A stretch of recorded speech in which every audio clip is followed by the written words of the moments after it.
PCN is brought to you in part by the following underwriters.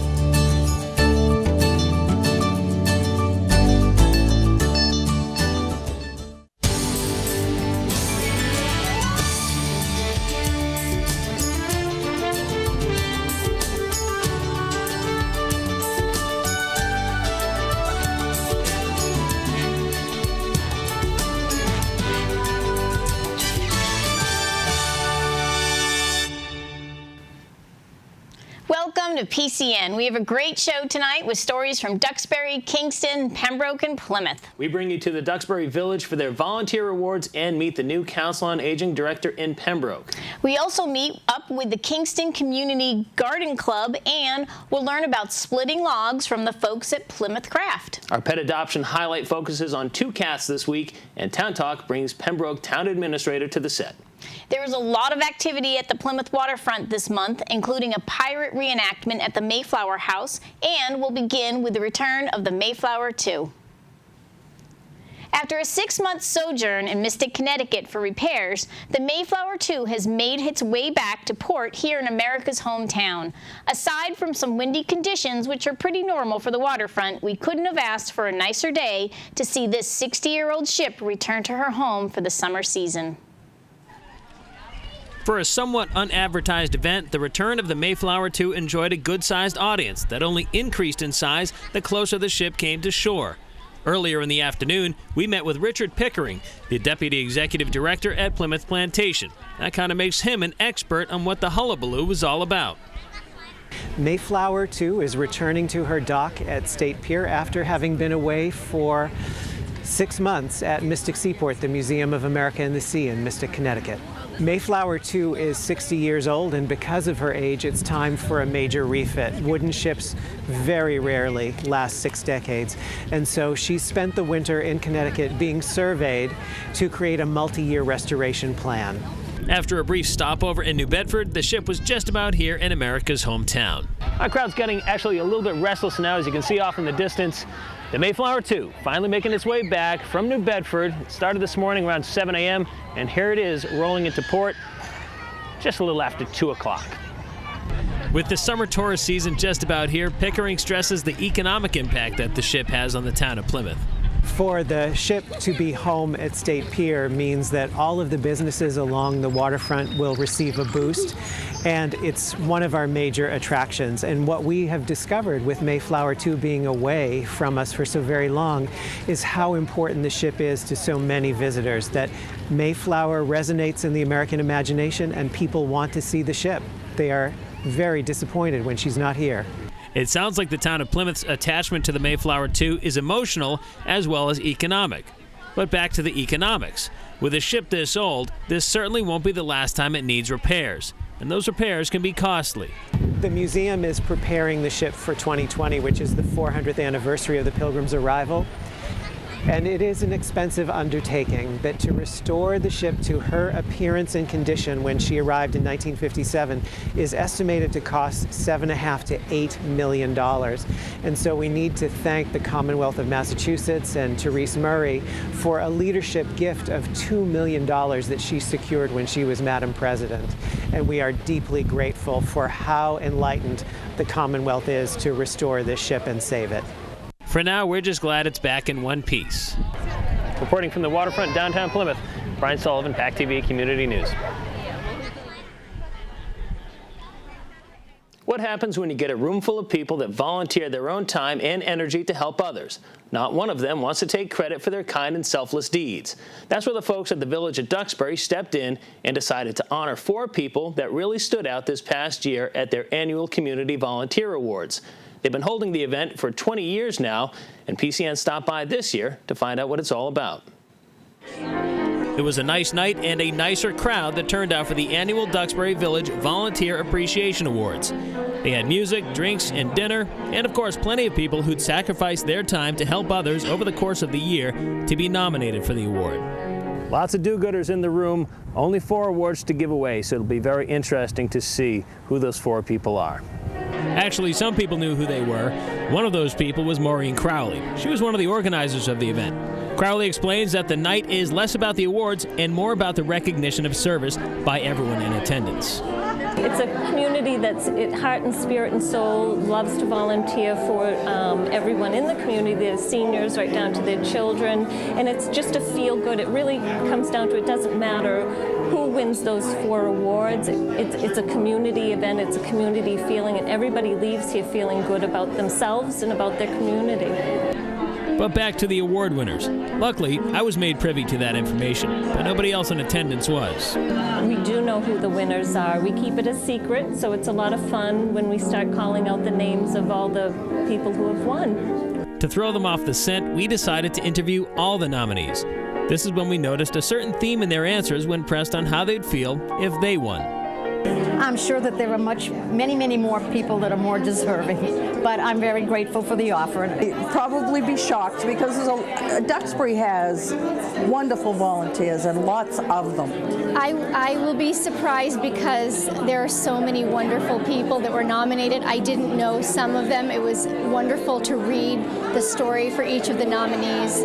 Oh, I'm just going to be utterly amazed. I find myself with the group of people that are here, I don't feel like I should be part of it. I don't feel that I have done half the amount of volunteer work that all the people I read about have done. So I don't expect to get it, and I certainly will be more than shocked and embarrassed if I should be lucky enough to get it.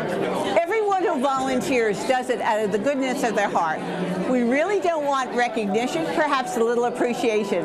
Winning an award is, we're all volunteering. Everyone is a winner. There's no super winner. That last person is Myrna Walsh. She won this year for her work with AFS students. Chuck Nutt is the guy with the giant metal dragon in his yard that they dress up and decorate throughout the year. He also won an award this year for what he brings to the community.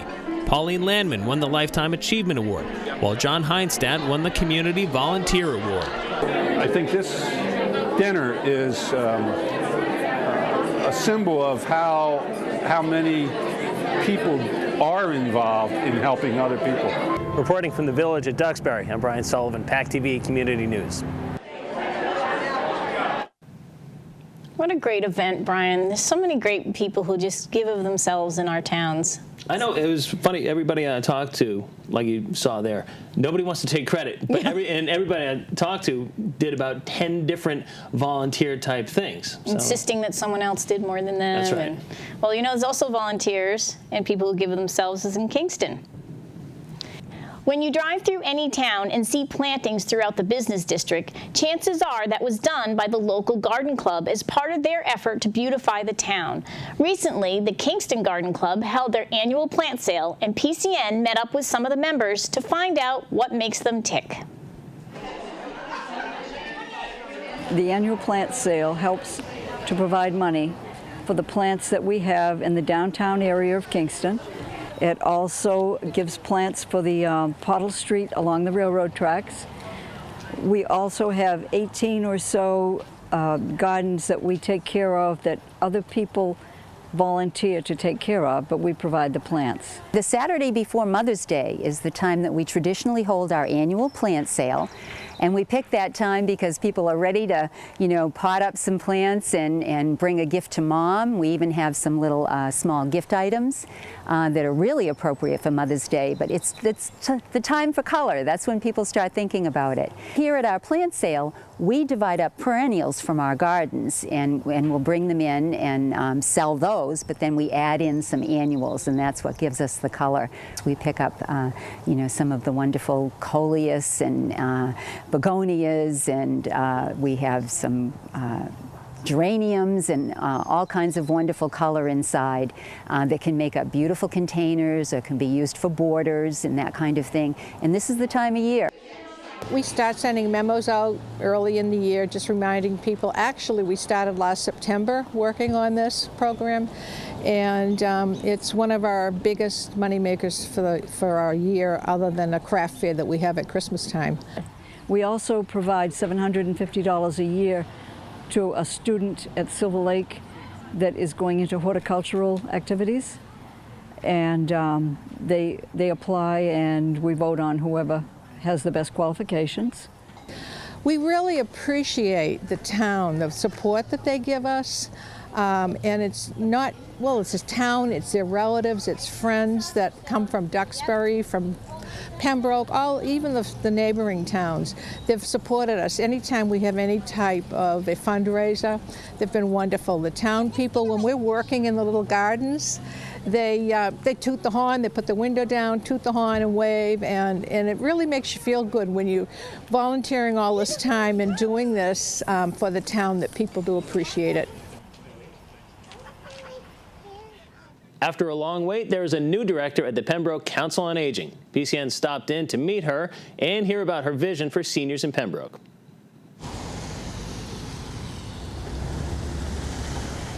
I see the Council of Aging as an umbrella. The Senior Center is the hub, but a lot of folks that don't utilize the Senior Center still can utilize what is offered through the Council of Aging. We picked Anna out of many people that we interviewed because she was most qualified, most personable.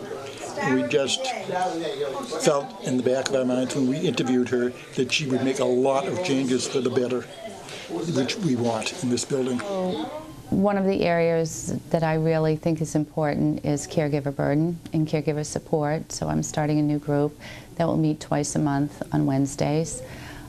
This is a drop-in group. It doesn't need to be signed up for, and it will really help support the caregivers, recognizing the burden that the increasing burden for them as their role in the health of their spouse, whether it be a physical, medical, or cognitive change, and just to really help support and educate about resources in the community. I love Anna because she's meeting everybody who comes into the building, whether it's a group or they just come in. She makes herself available. She's making changes that we felt needed to be done for a long time, and we're all willing to help her in any way we can. It's nice to have her here, and a lot of changes going to be done for the better, I think. I'm learning a lot from the staff. I'm learning a lot from the volunteers. A whole Council of Aging, whether it's here in Pembroke or any other town, relies on minimal staff and a lot of volunteers. So I don't want to change what is in place. I want to see what works really well and then look for where can we expand to reach the needs of others or where are others' interests. They said they had windshield wipers on their glasses. The new Plymouth Guard recently teamed up with the Plymouth Historical Association to do a reenactment of an incident that took place here in Plymouth in 1646. And if there are sword fights and swashbuckling going on, PCN is sure to be there to capture all the action. In case you missed it, the town of Plymouth got a visit from some swarthy pirates recently. Well, maybe not real pirates, but they sure looked like it. It was a reenactment provided by the New Plymouth Guard and the Plymouth Historical Alliance. Steve Mattern, who founded the New Plymouth Guard, filled us in a little bit on the background. In 1646, 3 pirate ships sailed into Plymouth Harbor. They turned out to be English privateers and friendly. While the pirates were in town, their captain, Captain Thomas Cromwell, had to subdue one of their sailors who became very unruly. So he hit the sailor with the handle of his sword and pierced his skull with the handle of his sword. The sailor died later, and Captain Cromwell was tried for murder by a council of war of the Plymouth colony. It's out here in the front lawn of the Mayflower Society House that they do the reenactment of the sword fight between Captain Cromwell and his unruly crewmen. Later on, they'll be doing the trial of Captain Cromwell, and we'll have to see what happens. The drum sets the stage for the showdown between the captain and his sailor. Passers-by stopped to watch as things ended badly for the unruly pirate.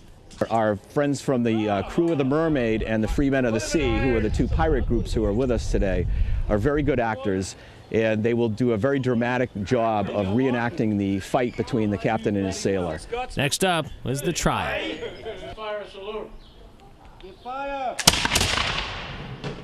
Gunshots grab your attention to usher in the trial portion of the show.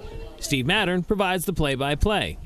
For the trial, we will have Edward Winslow, Governor Bradford, Miles Standish, and we'll have an audience of pirates who are very upset that their captain is being tried for murder. It's a dicey situation because if the town convicts the captain, the pirates might just take over the whole town. However, because the captain has great latitude in disciplining his own sailors, the Council of War decides that the captain acted responsibly and that the death was inadvertent, and they acquit him of murder. The best takeaway is that, first of all, this really happened, and the second is that history can be fun.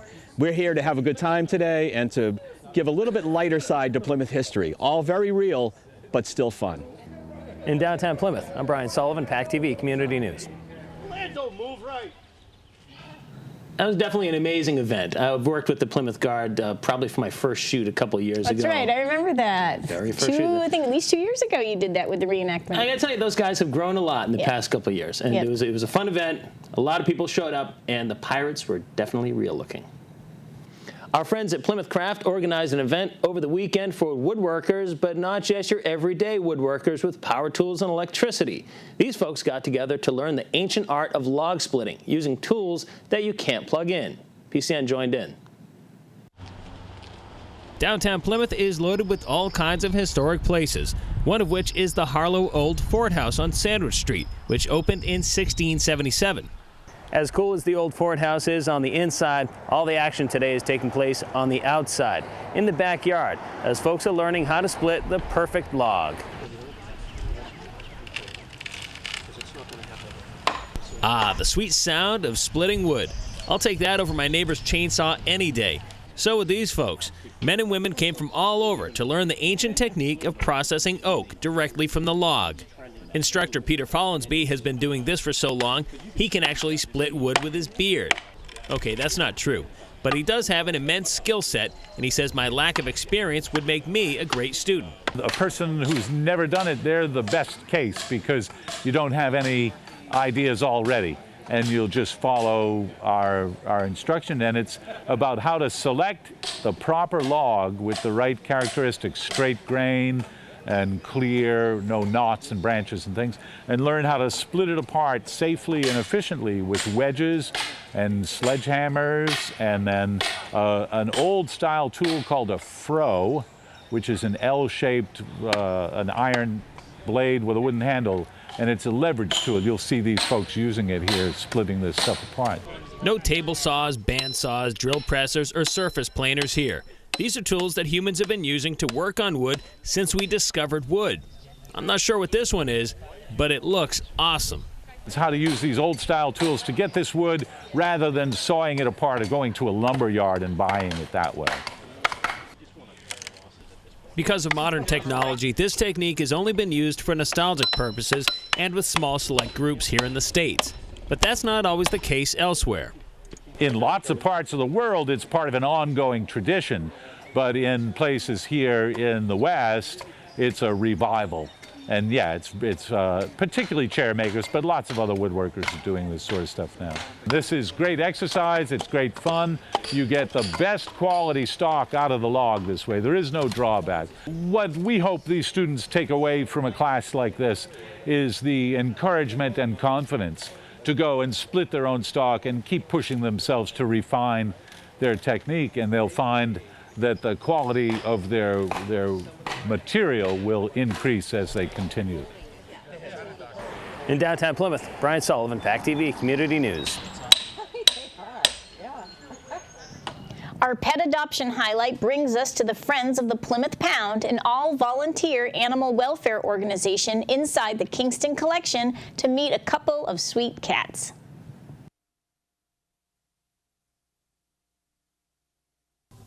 This is Jezebel, otherwise known as Jezzy to the volunteers. Jezzy is approximately 3 years old. She was found as a stray. Jezzy is spayed. And as all of our feline friends, she's microchipped. She's had her rabies and distemper vaccinations. She's been dewormed, and we also give all of our cats a combo test for leukemia and AIDS. She is negative, and she's had her flea prevention. Jezzy is a great lap cat. She would like nothing more than to sit in someone's lap as an only pet. She does not like other cats that much, so we give her one-on-one as much as we can, not around the others. Jezebel would be a wonderful cat for someone. This is Boris. Boris is estimated between the 3 and 4 year age. He's a very, very sweet boy. As you can see, he likes to eat. Boris has been neutered. He's had his rabies and distemper vaccinations. He's been microchipped, dewormed. Boris did have a feline combo test, and it was found that he does carry the FIV virus, which is a feline immune deficiency virus. It is spread to other cats by fighting. So we would recommend Boris go to a non-cat home. He'd be fine with dogs probably, but I'm not so sure that he likes dogs. But it does not affect human beings, as most people always ask. He's a great cat, and if you can afford to feed him, Boris would be a great guy for you. This week's Town Talk brings Ed Thorne, Pembroke's town administrator, to the set. Welcome, Ed. Always a pleasure. So we just wrapped up the Memorial Day parade. How was that in Pembroke? Well, you know, that signals the start of summer, as it does unofficially all over the South Shore. And we had a highly successful parade yesterday. Great turnout. The weather was perfect. Yes. Large participation. And one of the neat things about it is that we're looking at the Pembroke High School band get literally bigger and bigger every year from its start, 10 or 11 years ago, and what we have now. So it's great to see the participation by the high school. Is it all different ages that participate? Oh yeah, absolutely. From the little Daisy girls and Cub Scouts and all up to the Boy Scouts and everything. So we've got the full generation of folks that march in the parade. It's quite a parade that's grown quite a bit in the last few years. Oh, absolutely. Huh? That's great. And so we're also heading into summer. Tell me what's going on at some of the ponds for the summer. Summer means swimming, and what we've decided to do this summer is expand some of our facilities to 2 other ponds. Oh, great. We were able to increase the docks and the beaches at Furnace Pond and Stetson, and so that allows us to have 4 facilities for the summer. Whether or not we're going to have lifeguards or swim lessons at the 2 new areas, it remains to be seen, but we'll be working on that in the next couple of weeks. But we're looking you'd have to determine that pretty quickly to get people to sign up we for that. usually start the programs around the last weekend in June, and that goes through the middle of August. Okay. So that's 2 more ponds, so that'll bring the total of 4 ponds that are going to have services. Right. We have, we've put the new docks in at Little Sandy and Oldham a couple of years ago, and we added Those are working out 2 new. well. They're great. We've done a couple stories about them coming in and putting them in. And they lasted this winter, which was a real problematic situation for us. So, were you worried about them? Well, we weren't sure. We were told that some other communities that have these similar docks, left them in over the winter. Now, whether anybody had a winter like we just had, just recently, that's another thing. But they managed to hold up, so we were real pleased with that. That's great. So hopefully you can keep them in. You don't have to take them in and out every absolutely, season. Right. That's a big headache that DPW doesn't have to worry about. Right. And do the 2 new ponds, do those have docks or not yet? They do. They do. We put them in about 2 or 3 weeks ago, and we're looking forward to having the residents in those 2 areas enjoy those facilities as well. And that was feedback that you had heard from residents? I think it was something that we've been planning for a long time, but now the community preservation monies are available for recreational facilities. We were able to take advantage of the new tweaking of regulations to get the CPC funds for those items. That's wonderful. Just one last thing. I mean, fiscal year ends the end of June, and do you already start preparations for the fall town meeting? Yeah, what we do in the month of June is kind of tie up loose ends for the fiscal year that's going to end, and then we, with an eye towards the fall town meeting. Now, obviously, we're not as well off as some communities that might be able to take care of $1 million snow and ice deficit. So hopefully we'll get some money from FEMA. You know, we had meetings with those folks, and we've set in the reimbursement, so hopefully we'll get a couple $100,000 back, and that'll offset the $1 million deficit that we have. But we'll be taking care of that in the fall town meeting as well. And hopefully no one wants to talk about this, but hopefully we don't have such an awful winter next Absolutely, year. absolutely. And one of the things that we'll be looking at this summer are some long-term projects, and that being especially paramount in the center of town is the community center. Okay. We'll be looking at that.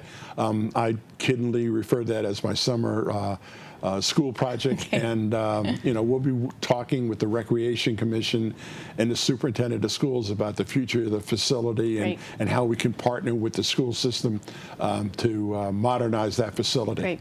Great. Well, thank you. As always, great information and lots to look forward to in Pembroke. We're looking forward to a great summer in Pembroke. All right.